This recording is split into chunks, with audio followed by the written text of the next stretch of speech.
Hello friends, আমি পায়েল। আমার channel পাঁচমিশালি রান্নাবান্নায় তোমাদের সবাইকে ওয়েলকাম জানাই নতুন একটা রেসিপির সাথে। আজকে আমি তোমাদেরকে একটা ঝাল ঝাল মোচার বড়ার রেসিপি শেয়ার করব। দেখো, প্রথমে এখানে আমি একটা বড় সাইজের মোচা নিয়েছি। এই মোচাটা থেকে আমি কয়েকটা খোলা ছাড়িয়ে নেব, নিয়ে আমি কুচি কুচি করে কেটে নেব।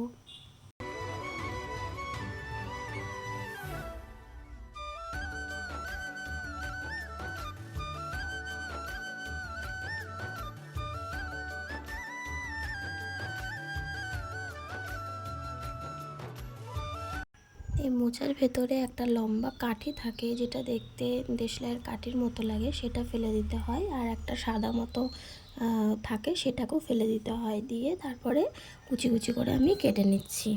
এটা কাটা হয়ে গেলে একটু সেদ্ধ করে নিয়ে জলটা ফেলে দিতে হবে, ভালো করে ধুয়ে নিতে হবে। দেখো, ভালো করে আমি ধুয়ে নিয়েছি। এরপর আমি যে যে উপকরণ লাগবে সেগুলো দিয়ে নিচ্ছি। প্রথমে আমি বেসন দিয়ে নিলাম, তারপর একটু রুল ময়দা দিয়ে নিলাম। এরপর গোলমরিচ গুঁড়ো, হলুদ গুঁড়ো আর লবণ দিয়ে দিতে হবে পরিমাণ মতো। জিরে গুঁড়ো দিলাম আর একটু কাশ্মীরি লঙ্কার গুঁড়োও দিয়ে নিচ্ছি। এরপর ওপর থেকে একটু আদা গ্রেট করে দিলাম, দিয়ে লঙ্কা কুচি দিয়ে নিলাম। এরপর আমি জল ছাড়াই এটাকে ভালো করে শুকনো করে মেখে নেব। কোনো রকম জল ইউজ করিনি এখানে আমি। জল ইউজ করলে খুবই নরম হয়ে যাবে জিনিসটা। জল ছাড়াই দেখো কতটা ভালো মাখা হয়ে গেছে। এরপর এদিকে আমি কড়াই বসিয়ে দিয়েছি, তেলও দিয়ে দিলাম। তেলটা গরম হয়ে এলে এরপর আমি ছোট ছোট করে বড়াগুলোকে ভেজে নেব।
দেখো, আমি কত সুন্দর গোল্ডেন ব্রাউন করে ভেজে নিয়েছি। এরপর যে বাকিটুকু আছে সেইটুকু ভালো করে ভেজে নেব।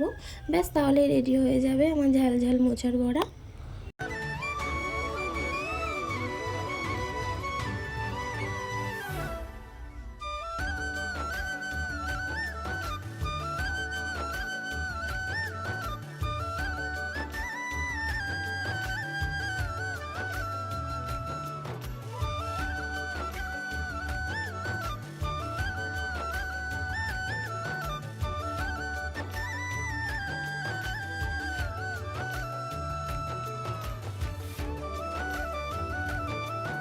দেখো কতটা মচমচে হয়েছে। আর আমি একটা তোমাদেরকে ভেঙেও দেখাচ্ছি যে ভেতরটা একদমই কাঁচা কাঁচা নেই, যেহেতু আমি আগের থেকে সেদ্ধ করে রেখেছিলাম।